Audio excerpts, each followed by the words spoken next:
Welcome back. One of the things you can do with ChatGPT is that you can take content that may be difficult to understand and to place it inside of ChatGPT in order to ask the chatbot to help you by making the language simpler to understand. And this can especially be the case when you are working with scientific and/or academic studies.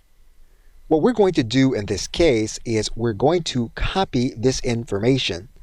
We're going to place it inside of the chatbot, and we're going to ask the chatbot to help us to understand it by taking this information and placing it in more plain language. Now, one alternative in our example information is we could use the phrase, make this understandable to a 5-year-old. However, we're not going to use that particular phrase. We're going to go ahead and paste in the abstract from the academic study. What we're now going to do is we're going to hit enter. And ChatGPT will give us a simplified explanation of this information.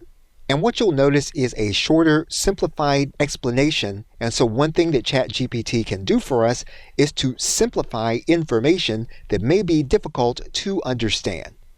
Okay, so with that, thanks, and I will see you in another video.